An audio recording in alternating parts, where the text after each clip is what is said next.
TNT Urdu voice میں خوش آمدید۔ آئیں آج کی کہانی سنتے ہیں۔ میں اس وقت صرف 14 برس کی تھی، ماں باپ اور بھائی کی پیاری۔ یہ جانتی بھی نہ تھی کہ دکھ کیا ہوتا ہے۔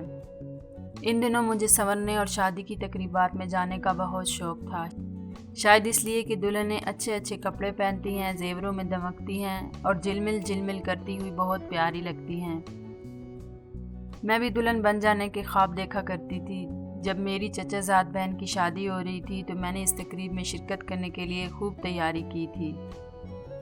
اپنے جوڑے کو اتنا گوٹے کناری سے سجا لیا کہ جیسے عروسی جوڑا دلہن نے نہیں میں نے ہی پہنا ہو۔ مجھے یاد ہے کہ میرا دوپٹہ خوب چمکیلے ستاروں سے بھرا ہوا تھا، اور جب نور کی شادی کے روز اس کو پہنا تو اس کا بوجھ اٹھا نہ سکتی تھی۔ نوعمر لڑکیاں تو ہر صورت دلہن کا قرب چاہتی ہیں، اس کے پہلو سے لگ کر بیٹھتی ہیں، اٹھنے کا نام ہی نہیں لیتی۔ مجھے بھی عورتوں نے کہا بھیڑ بھاڑ چھوڑو، دلہن کے دستخط لینے کچھ بزرگ اندر آ رہے تھے، مگر میں نہ اٹھی۔ مجھے ڈر تھا اگر میں نے اپنی جگہ چھوڑ دی تو کوئی اور لڑکی یہاں آ کر بیٹھ جائے گی، پھر میں شادی کی رسومات نہ دیکھ سکوں گی۔ خاندان کے کچھ بزرگ اندر آ گئے، ان میں ایک وہ بھی تھا۔ مجھے کیا پتا کون کون لوگ آئے تھے، میں تو دلہن میں گم تھی، کیسے وہ سر جھکائے بیٹھی تھی اور ہاں کرتے ہوئے کتنا شرما رہی تھی۔ جلد ہی یہ لوگ رشتہ لے کر میرے ابا جان کے پاس آئے۔ لڑکا اس بزرگ کا بھتیجا تھا جس کی سب لوگ بہت عزت کر رہے تھے۔ ابا نے کہا سردار کا رشتہ دار ہے۔ اماں کو پہلی نظر میں وہ پسند آ گیا، کہنے لگی خدا نظر بد سے بچائے، کس ماں نے ایسے لال کو جنم دیا ہے، آنکھ بھر کر اس کی طرف دیکھا نہیں جاتا، خاندان میں دھوم مچ جائے گی میرے داماد کے حسن کی۔ ہماری بیٹی بھی اپنی مثال آپ ہے، یہ تو چاند سورج کی جوڑی رہے گی، بس سائمہ کے ابا جلدی سے رشتہ قبول کر لو۔ مگر ابا نے کہا کہ نکاح میں بطور اعزاز کے سردار کو گواہ بنا کر مدعو کیا تھا۔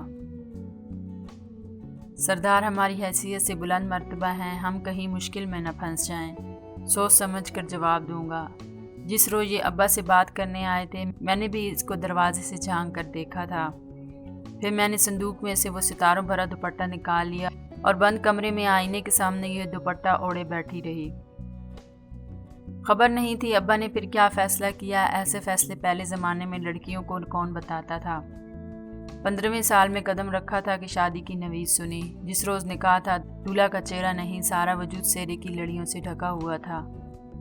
نکاح ہو گیا، چھوارے بٹ گئے، مجھے دولہا کے پہلو میں بٹھا کر ماں باپ نے وداع کر دیا۔ ابا دعا دے رہے تھے، اماں رو رہی تھیں، سکیاں حسرت سے دیکھ رہی تھیں، اور میں رخصت ہو کر سسرال جا رہی تھی۔ 12 بجے شب ہم گھر پہنچے، مجھے سجی ہوئی سیج پر بٹھا دیا گیا۔ دولہا میاں اندر آ چکے تھے، انہوں نے کانپتے ہاتھوں سے میرا گھونگھٹ اٹھایا۔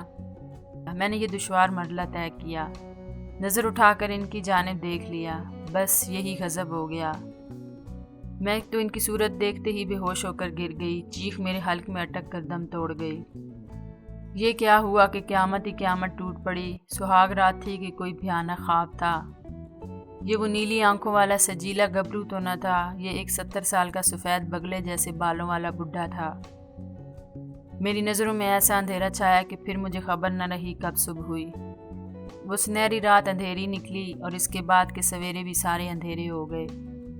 پھر کبھی میری زندگی میں کوئی سورج بھرا سویرا نہ آیا۔ میرے سرتاج نے مجھے خوش رکھنے کو زیورات کے ڈھیر میرے قدموں میں ڈال دیے، مجھ سے معافی مانگی، اپنی گل ہوتی ہستی کا واسطہ دیا کہ اب میں اس کی محبت کی لاج رکھ لوں۔ اس نے بتایا جب میں نور کے نکاح کے وقت بطور گواہ آیا تھا تم دلہن کے پہلو میں بیٹھی کوئی ننھی منی سی پریوں کی شہزادی لگ رہی تھی، ستاروں بھرا دوپٹہ اوڑھے تم مجھے بہت پیاری لگی کہ مجھے محسوس ہوا اگر تم مجھ کو حاصل نہ ہو سکی تو میرا دم گھٹ جائے گا اور میں مر جاؤں گا۔ تمہاری فرشتوں جیسی معصوم صورت نے میرے دل کا سکون لوٹ لیا۔ تمہارا رشتہ حاصل کرنا ممکن تھا، میں علاقے کا سردار تھا، مگر عمر کے فرق کی وجہ سے مجھے یہ زیب نہ دیتا کہ تمہارا ہاتھ مانگوں، لیکن خدا نے پھر خود ہی ایک سبیل نکال دی اور تمہارے مجبور باپ کی مجبوری میرے کام آ گئی۔ دیکھو دل کی دنیا بڑی نرالی ہوتی ہے، اس دل پر تو کسی کا اختیار نہیں ہوتا، اور محبت کسی شے کے مرہون منت نہیں ہوتی۔ میرا قصور صرف محبت ہے، اس لیے مجھ کو معاف کر دو۔ بوڑھے سرتاج نے میرے پیر پکڑ لیے۔ میرے دادا کی عمر کا شخص میرے سامنے بیٹھا مجھ سے معافی طلب کر رہا تھا۔